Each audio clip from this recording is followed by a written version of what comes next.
미국이 북한을 선제 타격하고 한반도에서 2차 한국전쟁이 일어날 것이다. 이런 4월 북폭설 SNS상에서 지금 확산되고 있다는데요. 마침 미국의 핵 항공모함 칼빈슨호가 한반도로 다시 향하고 있다. 이런 소식이 전해지면서 긴장감이 더 고조되고 있죠. 자, 군사 전문가이신 정의당 김종대 의원 연결합니다. 김 의원 안녕하세요. 네, 안녕하십니까. 단도직입적으로 북폭 가능합니까? 4월에 북폭이다 하는 이야기는 저는 유언비어라고 보고요. 예. 지금 칼빈슨호가 오고 있는 건 억제 체제를 유지하기 위함이지 이게 선제 공격에 바로 투입된다는 건 정말 근거가 없는 예. 저는 낭설이라고 봅니다. 너무 왜 이렇게 과대 해석이 난무하는지 정말 이게 또 이렇게 의도적으로 긴장을 조성하는 것인지 정말 이유를 알 수가 없습니다. 그 칼빈슨호는 선제 타격용이 아닌 억제 체제용이다라고 말씀하시는 근거는요?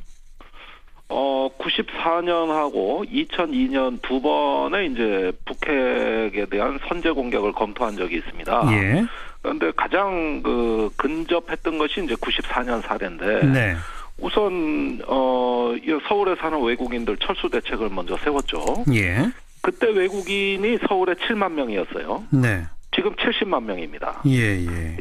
자국 국민을 보호할 대책도 없이 선제 공격을 한다? 미국이 더군다나 그런다. 이런 거 생각할 수 없고 또 중국 베트남인들도 많이 있는데 예. 지금 국내에서 우리 동의 없이 미국이 단독으로 선제 공격할 수 있는 체제가 아닙니다. 네. 오히려 94년, 2002년보다 지금은 더욱더 서울이 국제화됐고 가치 있는 국제 무대, 즉 이걸 군사 용어로 가치 표적이라고 하는 건데. 예. 북한의 보복에 대한 어떤 대책을 안 세우고 선제 공격을 감쪽같이 한다? 이거 있을 수 없는 일이죠. 네. 그런데 그 칼빈슨호가 바로 지난달에도 우리 동해상에 와서 훈련을 하지 않았었습니까? 네. 그랬다가 원래 호주 쪽으로 가기로 했는데 다시 지금 방향을 틀어서 오고 있는 거. 그 이유는 뭐예요, 그러면? 시진핑을 대하는 트럼프 행정부의 어떤 기선제압 일종의 트럼프 스타일이라고 저는 봅니다. 네. 아무도 예상하지 못했던 시기에 시리아를 공격을 하지 않았습니까? 그렇죠. 지금 북한이 4월에 또 다른 미사일 발사 시험이 예정되고 있는 시기에 예. 무언가 중국이 협조적이지 않다. 예. 미중 정상회담에서 북한에 대한 어떤 합의도 못 내왔어요. 예. 이런 상황에서 미국이 이제는 중국과 협의 없이 독자적으로 북한에 대해서 조치할 수도 있다. 이렇게 엄포를 놓은 상황이고. 그렇죠. 이것이 빈말이 아니라는 걸 보여줘야 될 트럼프 입장에서는 예. 칼빈슨 항모를 전격적으로 전개함으로써 예. 중국과 북한에 상당한 메시지를 줄 수 있다. 네. 아마 이렇게 계산하지 않았는가 싶고요. 예. 또 때마침 키 리졸브 훈련이 3월에 있었는데 많은 전략 자산들이 한국에 들어왔습니다. 예. 그런데 상당수가 지금 남아 있거든요. 예. 그러니까 이럴 때 이제 북한에 대해서 강한 무력 시위를 전개함으로써 미사일 발사의 어떤 동기를 제거해버리는 네. 이런 강압 정책이 지금 바야흐로 전개되고 있다고 보여지는 것이죠. 무력 시위, 강압 정책, 북한과 중국에 대한 압력, 지금 쭉 그런 말씀이신데. 예, 이런 복합적인 요인에 의해서 이루어진다고 봅니다. 자, 그런데 북한은 이제 조금 있으면 김정은 집권 몇 주년 또 김일성 생일 등등이 쭉 오지 않습니까? 예. 그 핵실험 쪽으로 갈까요? 장거리 미사일 발사 쪽으로 갈까요? 그거는 어떻게 전망하십니까? 예, 저는 장거리 미사일 쪽이라고 봅니다. 예. 우선 핵실험은 작년에 3차, 4차 핵실험을 연달아 하면서 예.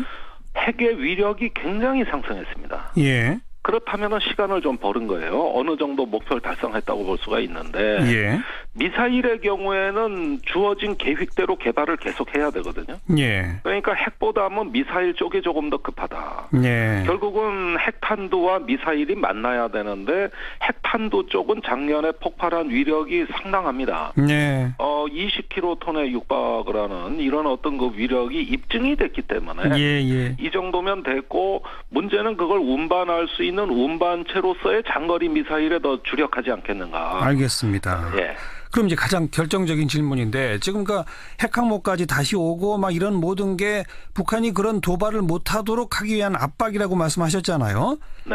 그럼에도 불구하고 북한이 장거리 미사일 발사를 했다고 치면 그럼 어떻게 되는 겁니까?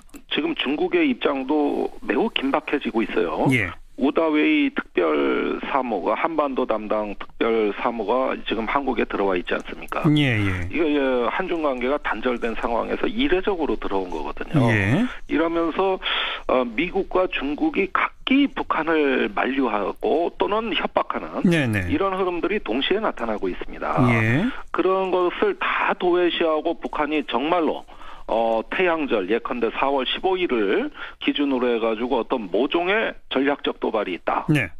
이렇게 되면은 이거는 뭐 정말 트럼프로서는 어떤 행동을 안 할래야 안 할 수 없는 상황까지 갈 거예요. 네. 아주 뭐 이제 힘 대 힘으로 한번 부딪혀 보자는 얘기인데 예. 그렇게 되면은 저는 군사적인 무력 시위가 계속돼서 네. 2013년에 전개된 전쟁 위기와 비슷한 양상이 펼쳐지고 예. 그때 66일 정도 미국과 북한 간에 서로 무력 시위가 오고 가면서 전쟁 위기가 고조된 적이 있습니다. 네. 그때와 유사하게 될 걸로 예상이 되고요. 예. 그다음에 경제 제재 면에서 이제 세컨더리 보이콧이라고 그 북한과 거래하는 어떤 기업에 대한 제재를 강화한다든지 예. 또 중국이 이제 북한의 원유 공급을 못하도록 고강도 압박을 추가로 구사하는 이런 어떤 여러 가지 행동들이 나타나지 않을까 예상이 돼요. 또 그런 상황이 오면 이제 중국도 북한에 대해서 추가적인 제재 이런 어떤 조치들이 좀 있을 가능성이 높아지는 거죠. 예, 그런데 이제 중국은 그렇다고 해서 미국이 시키는 대로 하지는 않겠다고 또 나름대로 자기식의 어떤 외교를 펼치고 있기 때문에 그렇죠. 예, 이런 과정에서 북핵 문제가 더욱 불확실성의 영역으로 들어간다는 게 문제예요. 예. 이게 뭐 예측될 수 있는 영역에서 점점 더 불확실해져 가고 있거든요. 그러네요. 이게 한반도 리스크를 크게 고조시킬 것으로 보는 건데 걱정이 아닐 수 없습니다. 네. 계속 긴장은 고조돼 갈 수밖에 없는 상황. 그러나 직접적 북폭 이런 건 유언비어 좀 선을 그어주신 거네요. 예, 아직은 가능성이 희박하다고 봅니다. 네, 여기까지 고맙습니다. 네, 고맙습니다. 정의당의 김종대 의원이었습니다. 네, 북핵에 대한 선제 공격을 검토한 적이 있습니다. 예. 그런데 가장 근접했던 것이 이제 94년 사례인데. 네. 우선 서울에 사는 외국인들 철수 대책을 먼저 세웠죠. 예. 그때 외국인이 서울에 7만 명이었어요. 네. 지금 70만 명입니다. 예. 그 자국 국민을 보호할 대책도 없이 선제 공격을 한다? 미국이 더군다나 그런다. 이런 걸 생각할 수 없고 또 중국 베트남인들도 많이 있는데 예. 지금 국내에서 우리 동의 없이 미국이 단독으로 선제 공격할 수 있는 체제가 아닙니다. 네. 오히려 94년, 2002년보다 지금은 더욱더 서울이 국제화됐고 가치 있는 국제 무대, 즉 이걸 군사 용어로 가치 표적이라고 하는 건데. 예. 북한의 보복에 대한 어떤 대책을 안 세우고 선제 공격을 감쪽같이 한다? 이거 있을 수 없는 일이죠. 네. 그런데 칼빈슨 호가 바로 지난달에도 우리 동해상에 와서 훈련을 하지 않았었습니까? 네. 그랬다가 원래 미국이 북한을 선제 타격하고 한반도에서 2차 한국전쟁이 일어날 것이다. 이런 4월 북폭설 SNS상에서 지금 확산되고 있다는데요. 마침 미국의 핵 항공모함 칼빈슨호가 한반도로 다시 향하고 있다. 이런 소식이 전해지면서 긴장감이 더 고조되고 있죠. 자, 군사 전문가이신 정의당 김종대 의원 연결합니다. 김 의원 안녕하세요. 네, 안녕하십니까. 단도직입적으로 북폭 가능합니까? 4월에 북폭이다 하는 이야기는 저는 유언비어라고 보고요. 예. 지금 칼빈슨호가 오고 있는 건 억제 체제를 유지하기 위함이지 이게 선제 공격에 바로 투입된다는 건 정말 근거가 없는 저는 낭설이라고 봅니다. 너무 왜 이렇게 과대 해석이 난무하는지 정말 이게 또 이렇게 의도적으로 긴장을 조성하는 것인지 정말 이유를 알 수가 없습니다. 칼빈슨호는 선제 타격용이 아닌 억제 체제용이다라고 말씀하시는 근거는요? 94년하고 2002년 두 번에 이제 호주 쪽으로 가기로 했는데 다시 지금 방향을 틀어서 오고 있는 거. 그 이유는 뭐예요, 그러면?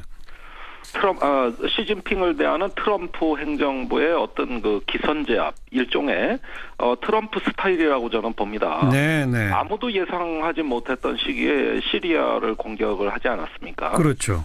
지금 북한이 4월에 또 다른 미사일 발사 시험이 예정되고 있는 시기에 무언가 중국이 협조적이지 않다. 예, 미중 정상회담에서 북한에 대한 어떤 합의도 못 내왔어요. 예. 이런 상황에서 미국이 이제는 중국과 협의 없이 독자적으로 북한에 대해서 조치할 수도 있다. 이렇게 엄포를 넣은 상황이고. 그렇죠. 이것이 빈말이 아니라는 걸 보여줘야 될 트럼프 입장에서는 예.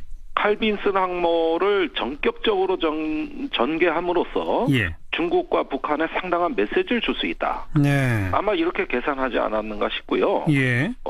또 때마침 키 리졸브 훈련이 3월에 있었는데 많은 전략 자산들이 한국에 들어왔습니다. 예. 예. 결국은 핵탄두와 미사일이 만나야 되는데 핵탄두 쪽은 작년에 폭발한 위력이 상당합니다. 네. 20킬로톤에 육박을 하는 이런 어떤 그 위력이 입증이 됐기 때문에 예. 이 정도면 됐고 문제는 그걸 운반할 수 있는 운반체로서의 장거리 미사일에 더 주력하지 않겠는가. 알겠습니다. 예. 그럼 이제 가장 결정적인 질문인데 지금 그 핵항모까지 다시 오고 막 이런 모든 게 북한이 그런 도발을 못하도록 하기 위한 압박이라고 말씀하셨잖아요. 네. 그럼에도 불구하고 북한이 장거리 미사일 발사를 했다고 치면 그럼 어떻게 되는 겁니까? 지금 중국의 입장도 매우 긴박해지고 있어요. 예. 우다웨이 특별사무가 한반도 담당 특별사무가 지금 한국에 들어와 있지 않습니까? 예.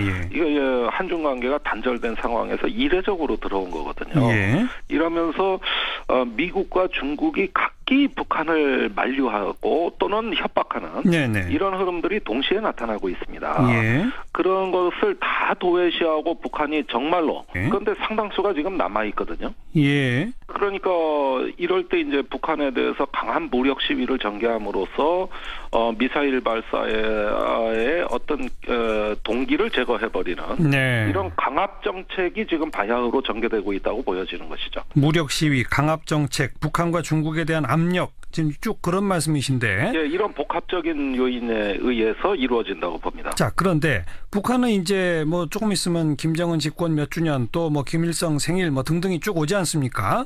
예. 그 핵실험 쪽으로 갈까요? 장거리 미사일 발사 쪽으로 갈까요? 그거는 어떻게 전망하십니까? 예, 저는 장거리 미사일 쪽이라고 봅니다. 예. 우선 핵실험은 작년에 3차, 4차 핵실험을 연달아 하면서 예.